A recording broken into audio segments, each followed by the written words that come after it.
दोस्तों अब तक के वीडियो लेक्चर में आपने देखा कि टाइम कॉम्प्लेक्सिटी की रिकरेंस रिलेशन को हम कैसे सब्स्टिट्यूशन मेथड से सॉल्व कर सकते हैं। इस वीडियो में मैं आपको ट्री मेथड के बारे में बताऊंगा। कुछ प्रॉब्लम सॉल्व कर लेने के बाद हम ये देखेंगे किन सिनेरियो में सब्स्टिट्यूशन मेथड बेटर होता है, किन सिनेरियो में ट्री मेथड बेटर होता है, और आगे मैं आपको मास्टर थ्योरम भी बताऊंगा और उसमें हम देखेंगे कि कैसे कुछ टाइप के प्रॉब्लम ऐसे होते हैं जहां पर हमें बड़ी कैलकुलेशन करने की जरूरत नहीं होती जैसे हम सब्स्टिट्यूशन मेथड में करते हैं। डायरेक्टली हम एक्सप्रेशन को देखकर भी टाइम कॉम्प्लेक्सिटी बता सकते हैं। सो आइए पहले समझ लेते हैं कि ट्री मेथड होता क्या है। इसके लिए मैं एक छोटा सा सूडो कोड आपको दिखाना चाहूंगा। सो दोस्तों इस सूडो कोड को देखिएगा जो आपको यहाँ पर स्क्रीन पे दिखता होगा, जिसमें दोस्तों एक फंक्शन f है जिसके अंदर मैं n पास कर रहा हूँ। It is just a pseudo code. तो यहाँ पर ये फंक्शन के अंदर n पास करने पे हो क्या रहा है वो देखिएगा। कंडीशन चेक हो रही है इफ n ग्रेटर देन 1। तो अगर n ग्रेटर देन 1 होगा, जो ऑब्वियसली होगा बिकॉज हम जब भी प्रोग्राम की टाइम कॉम्प्लेक्सिटी एनालाइज करते हैं तो हम n की वैल्यू बहुत बड़ी लेते हैं, राइट। सो दोस्तों अगर n ग्रेटर देन 1 है तो यहाँ पर f को फिर से कॉल किया जा रहा है, लेकिन अब इस समय इसके अंदर पास क्या हो रहा है n/2। देन प्लस फिर से f को कॉल किया जा रहा है और इसके अंदर पास क्या हो रहा है n/2 पास हो रहा है। तो अगर आप इस प्रोग्राम को थोड़ा सा ऑब्जर्व करोगे, अगर मैं ये कहूं कि f ऑफ n जो यहां पर मुझे दिख रहा है फंक्शन, इसकी टाइम कॉम्प्लेक्सिटी सपोज है t ऑफ n। मतलब मैं क्या कह रहा हूं कि f ऑफ n जो फंक्शन है इसकी टाइम कॉम्प्लेक्सिटी n पे डिपेंड करती है, राइट। तो इसलिए मैं यहां पर ये कह रहा हूं कि f ऑफ n की सपोज टाइम कॉम्प्लेक्सिटी है t ऑफ n। तो दोस्तों क्या आप ये बता सकते हो कि f ऑफ n/2 की कितनी होगी? Obviously t of n/2, right.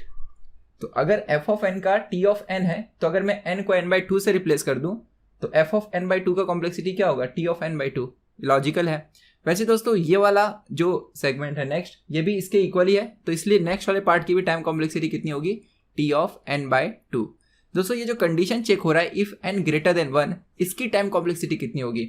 If n greater than 1 इसकी टाइम कॉम्प्लेक्सिटी कांस्टेंट होगी, राइट, क्योंकि कंडीशन चेक करने के लिए कि n 1 से बड़ा है कि नहीं कांस्टेंट टाइम लगेगा। सो इसके लिए हमें कुछ कांस्टेंट टाइम c लगेगा। तो अगर मैं आपसे पूछूं कि भाई ये t ऑफ n का वैल्यू क्या होगा, तो मैं कह सकता हूँ t of n f of n का टाइम कॉम्प्लेक्सिटी है, मतलब f ऑफ n कितना टाइम ले रहा है ये t ऑफ n रिप्रेजेंट कर रहा है। सो ये f ऑफ n के अंदर जितना भी स्टेटमेंट लिखा गया है ये पूरे के लिए जितना टाइम लगेगा वही t ऑफ n होगा, राइट। सो इसलिए मैं कह सकता हूँ कि t of n is equal to time required for this conditional checking जो कांस्टेंट है दैट इज c, प्लस ये दोनों के लिए कितना टाइम लग रहा है, क्या है दोस्तों वो t of n/2 plus t of n/2, right. तो जिसे मैं लिख सकता हूं twice of t of n/2। लेकिन दोस्तों ये फंक्शन कॉल कब हो रहा है? जब n ग्रेटर देन 1 है। इसलिए मैं कह सकता हूं कि ये फॉर्मूला तब वैलिड है जब n ग्रेटर देन 1 है। अच्छा अगर n 1 के इक्वल हो जाए तब दोस्तों ये कंडीशन चेक तो होगी लेकिन ये फेल हो जाएगा, तो ये कॉल नहीं होगा। तो उस केस में, जिस केस में n इक्वल्स टू 1 हो जाए, उस केस में दोस्तों बस इसके चेकिंग के लिए टाइम लगेगा, ये दोनों को कॉल नहीं किया जाएगा। तो मैं कह सकता हूं कि अगर n ग्रेटर देन 1 हो जाए तो सिर्फ कांस्टेंट टाइम लगेगा, बिकॉज सिर्फ ये चेक होगा और वो फेल हो जाएगा, हम आगे प्रोसीड नहीं करेंगे, राइट। तो उस केस में कांस्टेंट टाइम लगेगा और कांस्टेंट को हम असिम्प्टोटिक नोटेशन में 1 से रिप्रेजेंट करते हैं। तो मैं कहता हूं 1। यहां पर दोस्तों जो मैंने c लिखा है इसको भी मैं 1 लिख सकता था, ओके। तो ये है एक्सप्रेशन फॉर दिस प्रोग्राम। तो ऐसी एनालिसिस तो हमने पहले भी की है। तो यहां पर अलग क्या है? यहां पर दोस्तों अलग ये है कि आपकी time complexity t of n दो पार्ट में डिवाइड हो रही है, एक t ऑफ n/2 एंड दूसरा t ऑफ n/2। यहां पर इक्वल हो रहा है, जरूरी नहीं कि इक्वल पार्ट में डिवाइड हो। आगे मैं और भी कुछ एग्जांपल बताऊंगा कि अनइक्वल पार्ट में डिवाइड हो सकता है। सो मैं आपको बताना क्या चाह रहा हूं, जब भी हमारी time complexity t of n number of parts में डिवाइड हो, यहां पर दोस्तों अब ये वाला जो केस है इसके अंदर t ऑफ n 2 पार्ट में डिवाइड हो रहा है, हो सकता है 3 पार्ट में डिवाइड हो, 4 पार्ट में डिवाइड हो, इन जनरल मान लीजिए k पार्ट में डिवाइड हो रहा है। तो जब भी t ऑफ n की डिवीजन हो ना सब पार्ट्स में, तब हम ट्री मेथड का यूज कर सकते हैं। तो दोस्तों ट्री मेथड आपको तब अप्लाई करना होता है जब भी आपके टाइम कॉम्प्लेक्सिटी की फॉर्मूला t ऑफ n इस तरह twice of t of n/2 या t of n/2 plus t of n/3 ऐसे मतलब डिवाइडेड हो। तो अब यहां पर मैं कुछ एग्जाम्पल के जरिए आपको बताऊंगा कि इन सिनेरियो को सॉल्व कैसे किया जाता है। तो यहां पर आपको इतना तो क्लियर हो गया कि इस प्रोग्राम की टाइम कॉम्प्लेक्सिटी हम कुछ इस तरह लिख सकते हैं, t of n equals to c plus twice of t of, यहां पर दोस्तों ये n/2 है, not n/5, this is n/2, twice of t of n/2 for n greater than 1 and else it is 1 if n equals to 1। तो अब आपको मालूम है कि अगर मेरे पास ऐसा कोई एक्सप्रेशन दिया है तो इसे सब्स्टिट्यूशन मेथड से कैसे सॉल्व कर सकते हैं। ऑलरेडी हमने इस प्रॉब्लम को कवर किया है, एग्जैक्टली सेम प्रॉब्लम को सब्स्टिट्यूशन मेथड में हमने देखा है, लेकिन इसी चीज को दोस्तों हम एक ट्री डायग्राम के जरिए भी एनालाइज कर सकते हैं। सो आइए मैं आपको अब वो बताता हूं। सो दोस्तों अभी जो हमने टाइम कॉम्प्लेक्सिटी की फॉर्मूला देखी वो क्या थी, T of N equals to C, ये सी किसके लिए लग रहा था याद है, वो इफ कंडीशन के लिए, plus twice of T of N by two. तो इसी चीज को मैं डायग्राम के हिसाब से कैसे बता सकता हूं, मतलब इसका मैं ट्री डायग्राम बनाऊंगा। तो ये जो टाइम कॉम्प्लेक्सिटी हम सब्स्टिट्यूशन मेथड से सॉल्व कर रहे थे ना, अब इसे हम इस इक्वेशन का ट्री डायग्राम बनाएंगे और उसे बनाना बहुत आसान होता है। कुछ इस तरह आपको पहले रूट नोड क्रिएट करना है जो टी ऑफ एन रिप्रेजेंट करेगा। सो यहां पर मैं रूट नोड दिखा रहा हूं, देखिएगा। तो दोस्तों ये है टी ऑफ एन। अब टी ऑफ एन अगर आप ऑब्जर्व करोगे आगे जाकर कितने पार्ट में डिवाइड होता है, 2 पार्ट में डिवाइड होता है। T of N by two, यहां पर दोस्तों T of N by two के 2 पार्ट्स बनेंगे, मतलब टी ऑफ एन ये डिवाइड हो रहा है सी। टी ऑफ एन दोस्तों क्या है, T of N is equal to C plus twice of T of N by two, जिसे मैं लिख सकता हूं T of N by two plus T of N by two, right. ऐसे लिखा जा सकता है। इसका क्या मतलब हुआ, इसका मतलब ये हुआ कि हमारा जो टी ऑफ एन है ये T of N by two और T of N by two ऐसे 2 पार्ट में डिवाइड हो गया, और उसके पहले कुछ कांस्टेंट टाइम हमें सी लगा। याद है आपको सी क्या था, वो इफ को चेक करने के लिए। प्रोग्राम के हिसाब से वो स्टेटमेंट चेंज होते रहेगा, इफ होगा, कोई अरिथमेटिक ऑपरेशन भी हो सकता है, एनीथिंग। लेकिन इसे हम ऐसे इंटरप्रेट करेंगे कि टी ऑफ एन मतलब time complexity for whole program is equal to some constant time then time required by this 2 sub parts. Okay, तो इसे दोस्तों हम डायग्राम में कुछ इस तरह दिखा सकते हैं कि टी ऑफ एन के लिए सबसे पहले कुछ कांस्टेंट टाइम सी लग रहा है। जो कांस्टेंट टाइम सी लग रहा है उसे हम ऐसे हॉरिजॉन्टली दिखा रहे हैं। देन टी ऑफ एन को हमने 2 पार्ट में कुछ इस तरह डिवाइड कर दिया, T of N by two and T of N by two. So अब आपको यहां पर यह समझना है कि यार टी ऑफ एन जो है वो है constant plus T of N by two plus T of N by two. तो अगर मैं ये दोनों को सॉल्व कर लूं, मतलब इसकी टाइम कॉम्प्लेक्सिटी और इसकी टाइम कॉम्प्लेक्सिटी यहां पर सब्स्टिट्यूट कर दूं, तो मुझे टी ऑफ एन मिल जाएगा। तो वही मैं करूंगा। अब दोस्तों हम लोग सेम लॉजिक का यूज करके इसकी टाइम कॉम्प्लेक्सिटी और इसकी टाइम कॉम्प्लेक्सिटी निकालेंगे, जैसे हम सब्स्टिट्यूशन मेथड में करते थे। तो यहां पर अब T of N by two का टाइम कॉम्प्लेक्सिटी क्या होगा, इसी फॉर्मूले में एन की जगह हम एन बाई टू पुट करेंगे। सो दोस्तों एन की जगह एन बाई टू पुट करोगे तो आपको क्या मिलेगा, बड़ा ही आसान है। अगर मैं सब जगह एन को एन बाई टू से रिप्लेस कर दूं, then I will get T of N by two equals to what, C plus twice of T of, देखो n को रिप्लेस करना है n बाई टू से, तो यहां पर हमें मिलेगा n बाई टू का स्क्वायर, राइट। तो अब मैं ये पर्टिकुलर जो एक्सप्रेशन है t of n by two, क्या इसे ऐसे नहीं बोल सकता t of n by two equals to some constant time c, मतलब t of n by two कुछ कांस्टेंट टाइम c लेगा, देन उसके बाद हमें सम करना है twice of t of n by two square. इसका मतलब इसे हम कुछ इस तरह इंटरप्रेट कर सकते हैं, c plus T of n by two square plus T of, इसे या मैं थोड़ा सा आगे लिखता हूं, so this is equal to C plus T of N by two square plus T of N by two square, right. So दोस्तों हम लोग ऐसे बोल सकते हैं ना कि T of N by two का जो वैल्यू होगा it is equal to some constant C plus time required by this part plus time required by this part, right. तो इसी को डायग्राम में हम कुछ इस तरह दिखाएंगे। दोस्तों यहां पर जो T of N by two है वहां पर भी वही है, तो दोनों के लिए सेम चीज होगी। तो अब हम इसे और फर्दर डिवाइड करेंगे कुछ इस तरह, तो दोनों के लिए सी टाइम लगेगा और दोनों की डिवीजन आगे फर्दर इस तरह होगी। तो आप देखेंगे हर एक लेवल पे एक जो टाइम कॉम्प्लेक्सिटी की एक्सप्रेशन है वो कुछ टाइम ले रहा है। जैसे यहाँ पे टी ऑफ एन सी ले रहा है, फिर ये T of N by two भी सी ले रहा है, T of N by two भी सी ले रहा है, और उसकी फर्दर वैल्यू ये दोनों पे डिपेंड करेगी। मतलब ये और ये कितना लेगा, वो दोनों को जोड़ के सी में ऐड कर दो तो ये इसकी वैल्यू है। वैसे ये और ये कितने लेंगे, वो दोनों को जोड़ के सी में ऐड कर दो तो ये इसकी वैल्यू है। फिर इसमें और इसमें कितना लगेगा, वो दोनों को जोड़ के सी में ऐड कर दो तो ये इसकी वैल्यू है। समझ गए।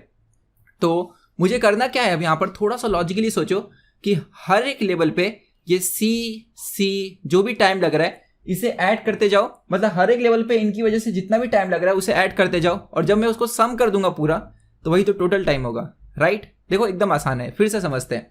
दोस्तों ये जितना टाइम लेगा और ये जितना टाइम लेगा वो दोनों टाइम को जोड़कर मैं सी में ऐड करूं तो ये इसका टाइम होगा, क्योंकि अभी हमने फॉर्मूला देखा था T of N by two का, T of N by two is C plus twice of T of N by two का होल स्क्वायर, राइट। मतलब ये और ये प्लस करके इन दोनों की वजह से जो टाइम मिलेगा वो सी में ऐड करूं तो इसका टाइम होगा। लेकिन इसको कितना टाइम लगेगा, फिर से एक नया सी और फिर से ये डिवाइड होगा, समझे। तो सी तो आपको हर बार मिलेगा ना, तो लेकिन ये डिवीजन जो चलते जा रही है ये रुकेगी कब, ये इंटरेस्टिंग क्वेश्चन है।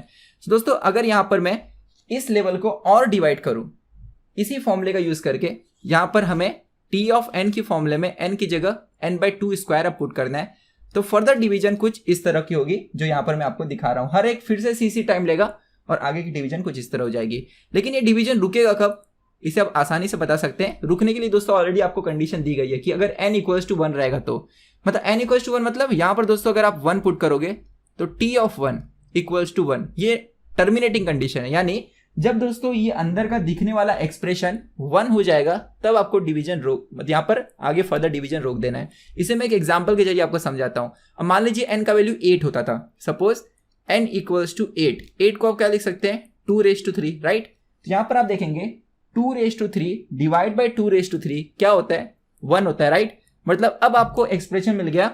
अगर n 8 होता था तो दोस्तों 8/2⁻3 मतलब 8/8 1 होता था, तो ये हो जाता था t ऑफ 1। क्योंकि t ऑफ 1 हो गया है तब हम ये जो फर्स्ट फॉर्मूला ये यूज नहीं कर सकते, क्योंकि ये फॉर्मूला तभी वैलिड है जब n > 1 हो। n > 1 मतलब ये t के अंदर का जो एक्सप्रेशन है वो, ठीक है। फॉर्मूला को समझने की कोशिश कीजिए। यहाँ पर दोस्तों ये जो n है ये t के अंदर है ना, तो t के अंदर दिखने वाला चीज अगर > 1 है तो ही हम फर्दर डिवीजन कर सकते हैं, नहीं तो हमें डायरेक्टली 1 पुट करना है। सो अगर n = 1 है तो डायरेक्टली वैल्यू क्या पुट करनी है, 1 पुट करनी है। आप ऐसा मत समझना n = 1 मतलब यहाँ पर n की जगह 1 पुट करना है, नहीं। ये फॉर्मूले का मतलब ये होता है कि जब मैं कह रहा हूँ n = 1 देन वैल्यू इज 1, तो इसका मतलब ये है कि t के अंदर अगर 1 दिखेगा मतलब t ऑफ 1 अगर मिलेगा तो वो 1 होगा, ओके। तो इसलिए दोस्तों ये जो अंदर वाला एक्सप्रेशन है यहाँ पर n/2³ जो दिख रहा है, अगर ये 1 हो जाए तो वो t ऑफ 1 हो जाएगा और उसकी वैल्यू 1 हो जाएगी। तो जैसे मैंने बताया कि अगर n 8 होता था तब दोस्तों 8/2³ 1 होता था, राइट। लेकिन मैं आपको कुछ ऑब्जर्वेशन कराना चाहता हूं। सो अगर सपोज n 8 होता था, ठीक है, और ये 1 सब 1 हो जाते थे और इस केस में फर्दर डिवीजन रुक जाती थी, तो यहां पर तो पहला ऑब्जर्वेशन ये है कि आगे डिवीजन रुकी कब, जब n/2, यहां पर तो 3 है ना, इन जनरल k होता था, तो जब n/2 जो t के अंदर का एक्सप्रेशन है, राइट, वो = 1 हो जाए। दोस्तों यहाँ पर हमारे पास n/2 है, लेकिन इसको और भी आगे डिवाइड करते जाता था, तो मैं इन जनरल अज्यूम कर रहा हूँ कि एक्सप्रेशन n/2 है, ठीक है। मैं इन जनरल एक्सप्रेशन बता रहा हूँ n/2 है, तो इसे मैं थोड़ा सा ऊपर लिखता हूँ। सो सबसे पहला चीज यहाँ पे आपने ये नोट किया कि डिवीजन तब रुकेगी जब n/2 = 1 होगा, ठीक है। अब मैं आपसे पूछना चाहता हूं कि जब लास्ट में डिवीजन रुक जाएगी, जैसे यहां पर अगर n का वैल्यू 8 था तो डिवीजन यहां पे रुक गई थी, है ना। और जब दोस्तों यहां पर अगर आप देख रहे हैं n का वैल्यू 8 हो जाएगा तो डिवीजन रुक जाएगा, राइट। तो दोस्तों आगे जब डिवीजन रुक गई है तब आप वैल्यू क्या पुट कर रहे हो, मतलब क्या कहना चाह रहा हूं मैं यहाँ पर, देखिए बहुत ही आसान है, लिसन। जैसे अगर n का वैल्यू 8 होता था तो 8/8 जो होता था वो 1 होता था, राइट, और ये हो जाता था t ऑफ 1। तो हम t ऑफ 1 की जगह क्या पुट करते थे, 1 पुट करते थे। तो दोस्तों यहाँ पे हर एक लेवल पे जो t ऑफ 1 ये सब दिख रहा है, ये सब 1 पुट हो जाता था, ठीक है। फिर हम क्या करते थे, जैसे यहाँ पर ये 1 हो गया, राइट, ये 1 हो गया, ये 1 हो गया, तो 1 + 1 क्या हुआ, 2। तो ये दोनों को ऐड करके c में ऐड करना है +2, देन यहाँ पर ये 1 + 1 इसमें ऐड हो जाएगा, ठीक है। तो अगर मैं आपसे पूछूं कि टोटल प्रोग्राम की कॉम्प्लेक्सिटी कितनी है, तो आपका आंसर क्या होता था, आपका आंसर होता था कि ये 1 + 1 2, ये c में जुड़ता था तो c + 2, फिर ये 1 + 1 2, ये c में जुड़ता था तो c + 2, फिर ये 1 + 1 किस में जुड़ता था, c में जुड़ता था तो c + 2, राइट। ये इसी तरह कुछ होता था। तो जब ये सारा का सारा आप c + 2 c + 2 c + 2 c + 2 इनको जोड़कर इसमें जोड़ते थे, तब आपको इसकी कॉम्प्लेक्सिटी मिलती थी। याद है ना, ये दोनों की कॉम्प्लेक्सिटी को ऐड करना है c के अंदर, तब आपको इसकी वैल्यू मिलती थी। तो यहाँ पर दोस्तों c/2 + c/2 हम किस में जोड़ते थे, इसमें जोड़ते थे, तो क्या मिलता था, c/2 + c/2 कितना होता था, 2c + 4। वैसे ही सिमिलरली यहाँ पर c के साथ जुड़ता था +2c + 4। तो अब दोस्तों ये 2c यहाँ पर c + 2c + 4 क्या होता था, 3c + 4। तो यहाँ का 3c + 4 और यहाँ से 3c + 4 दोनों इसमें जुड़ते थे और हमें फाइनल t ऑफ n मिलता था, ठीक है। लेकिन दोस्तों आप देखोगे यहाँ पर, अगर इसी को मैं एक और तरीके से अगर एनालाइज करूँ कि आपको अगर इतना समझ गया कि डिवीजन तब तक होगी जब तक आखिरी में हमें t ऑफ 1 नहीं मिल जाए, यानी इन जनरल n/2 1 नहीं हो जाए। तो अगर मैं टोटल टाइम कॉम्प्लेक्सिटी निकालना चाहता हूं तो अगर आपने ऑब्जर्व किया होगा हम कर क्या रहे हैं, हम यहाँ पर सारे सी को ऐड कर रहे हैं, राइट। तो इसे एक और तरीके से हम एनालाइज कर सकते हैं कि इस लेवल में सारे सी को ऐड करो, तो यहाँ पर कितने सी है, एक सी है तो 1 सी। इस लेवल में सारे सी को ऐड करो, सी प्लस सी कितना, 2 सी। तो इंस्टेड ऑफ नीचे से ऊपर जाना अब मैं ऊपर से नीचे की तरफ आ रहा हूं। ऐसे भी तो कर सकते हैं ना, आखिर आपको जोड़ना ही है तो नीचे से ऊपर जोड़ो या ऊपर से नीचे जोड़ो, जोड़ना तो टोटल ही है, राइट। तो अब हम लोग ऐसे करेंगे और ऐसा करने के पीछे रीजन है, ऐसे में हमें एक पैटर्न दिखता है। सो जैसे दोस्तों आप देखोगे यहाँ पर हमें टोटल 1 सी दिख रहा है, यहाँ पर 2 सी दिख रहा है और यहाँ पर टोटल कितना सी दिख रहा है, 1 2 3 4, यानी 2 का स्क्वायर सी दिख रहा है, ठीक है। तो देखो हम लोग ऐसे बोल सकते हैं, यहाँ पर मुझे 2⁻0 सी दिखा, यहाँ पर मुझे 2⁻1 सी दिखा, राइट। यहाँ पर हमें 2⁻1 सी दिख रहा है और फिर नेक्स्ट लेवल पे 2 स्क्वायर सी दिखा। वैसे दोस्तों अगर और भी डिवीजन होती थी तो यहाँ पर देखिए टोटल कितने हैं, 1 2 3 4 और फिर वहां 4, टोटल 8 यहाँ पे नोट्स दिख रहे हैं। तो इनसे एक एक सी निकलता था तो टोटल कितने सी निकलते थे, 8 सी, यानी 2 क्यूब सी। तो नेक्स्ट लेवल पे हमें क्या मिलता था, यहाँ पर अगला वाला जो ये पूरा का पूरा लेवल है इस लेवल से हमें 2 क्यूब सी मिलता था। तो दोस्तों अगर और डिवीजन होते आती थी तो आप गेस कर सकते हैं कि हर लेवल पे हमें जो एक्सप्रेशन है सी का जो सम है वो क्या मिलता था, हमें मिलता था यहाँ पर टोटल, ये फर्स्ट लेवल पे दोस्तों 2⁻0 सी था। तो मैं कह सकता हूँ कि टोटल टाइम कॉम्प्लेक्सिटी, इसे मैं बीच में लिखता हूँ, total time complexity T of N is equal to first level पे जो भी आपको टोटल सी मिला है, कितना मिला है, 2⁻0 सी। सो जिसे मैं सी कहता हूँ। सेकेंड लेवल पे कितना मिला, 2 सी, ठीक है। फिर उसके बाद थर्ड लेवल पे कितना मिला, 2 स्क्वायर सी। उसके नेक्स्ट लेवल पे कितना मिलता था, यहाँ पर इसे मैं अच्छे से लिख देता हूँ, 2 स्क्वायर सी। देन नेक्स्ट लेवल पे 2 क्यूब सी। और दोस्तों ये चलते जाता था लास्ट लेवल तक, लेकिन लास्ट लेवल पे हमें सी नहीं मिलता है, लास्ट लेवल पे हमें क्या मिलता है, 1 मिलता है। क्योंकि लास्ट लेवल जो होती है वहां पे सारे जगह पे हमें क्या पुट करना है, 1 पुट करना है। ये आपको नोट करना था, ठीक है। अब जैसे दोस्तों मैंने आपको बताया था कि अगर n की वैल्यू 8 होती थी, अगर n की वैल्यू 8 होती थी तो 8/8 1 होता था, राइट। तो बस यहाँ पर आप ये ऑब्जर्व कीजिएगा कि जब मैं कह रहा हूं कि n/2 ये 1 हो जाएगा तो हमें रुक जाना है, तो जहां पर हम लोग रुक रहे हैं उसके पहले कितने लेवल में सी ऐड हुआ है, मतलब कितने लेवल तक सी आपको दिखेगा। देखो सी तो सारे यहां पर ऐड हुए हैं ना, यहां पर आपको सी नहीं मिलेगा अगर आप यहां पर रुक जाते हो तो। मतलब अगर n की वैल्यू 8 होती थी तो ये सब t ऑफ 1 हो जाते थे, इसमें सी नहीं आता था, क्योंकि सी तब आएगा जब आप उसको डिवाइड कर रहे हो, राइट। जब दोस्तों आप ये फर्स्ट वाली फॉर्मूला यूज कर रहे हो तब वो सी प्लस ट्वाइस ऑफ आएगा ना, मतलब अगर इसको आगे और डिवाइड करोगे तो यहां पर एक सी आ जाएगा, राइट। लेकिन अब इसे हम डिवाइड नहीं कर रहे हैं, सपोज अगर n 8 होता था तो इसमें सी नहीं आएगा, तो यहां पर क्या आएगा, n की जगह अगर 8 होता था तो 8/8 1 t ऑफ 1 होता था, तो यहां सबसे हमें 1 मिलता था, राइट। तो अगर हमें सबसे 1 मिल रहा है तो हमें लास्ट लेवल में सी 1 ऐड करना है और उसके पहले सारा सी ऐड करना है। तो मेरा क्वेश्चन ये है कि हमें कितने लेवल तक सी ऐड करना पड़ेगा। तो अगर आप देखोगे दोस्तों यहाँ पर अगर 3 था, 2⁻3 था, तो आपको 1 2 3 लेवल तक सी ऐड करना पड़ रहा था, राइट। वैसे दोस्तों अगर हमारे पास लास्ट में n/2 है तो हमें कितने लेवल तक सी ऐड करना पड़ेगा, k लेवल तक सी ऐड करना पड़ेगा। मतलब ऐसे 1 2 3, समझे, ऐसे कहां तक जाना पड़ता था हमें, टोटल k लेवल तक, इसे मैं लेवल 1 कह रहा हूं, ठीक। सो दोस्तों अगर एक और चीज आप ऑब्जर्व करोगे, यहां पर अगर हमारे पास 2⁻3 है तो इसके पहले जो हमें c आखिरी वाला मिला है उसके साथ 2 स्क्वायर है, मतलब यहां पर 2 का पावर क्या है, 2 है, राइट। वैसे दोस्तों अगर लास्ट में इन जनरल लास्ट में n/2 होता था तो इसके पहले जो भी c का सम होता था ना, c का सारा सम वो होता था, वो कितना होता था, 2⁻k-1 c। नहीं समझे, देखो यहां पर दोस्तों टोटल कितने c है, 4 c है, यानी 2 स्क्वायर c है ना। तो ये जो 2 स्क्वायर आपको दिख रहा है इसमें 2 का पावर क्या है, 2 है, और यहां पर 2 का पावर क्या है, 3 है। यहाँ पर 3 है तो यहाँ पर क्या है, 2 है। तो वैसे दोस्तों अगर यहाँ पर इन जनरल 2⁻k होता था तो यहाँ पर 2 का पावर होता था k-1। आई होप आपको ये क्लियर हो गया। इसलिए दोस्तों ये जो c plus 2c plus 2 square c 2 cube c ये सारा c सम हो रहा है, ये एंड में जाकर क्या होता था, 2⁻k-1 c। I hope it is clear to you. ये था 2⁻k-1 c दोस्तों, ये सेकंड लास्ट लेवल होगा। और लास्ट वाले लेवल में क्या होगा, लास्ट वाले लेवल में हमें सिर्फ 1 ऐड करना है। तो मैं आपसे अब क्वेश्चन पूछता हूं, हमें कितने ऐसे 1 ऐड करने पड़ेंगे। अगर आप ऑब्जर्व करोगे ये 2⁻3 है अगर, तो 2⁻3 कितना होता है, 8।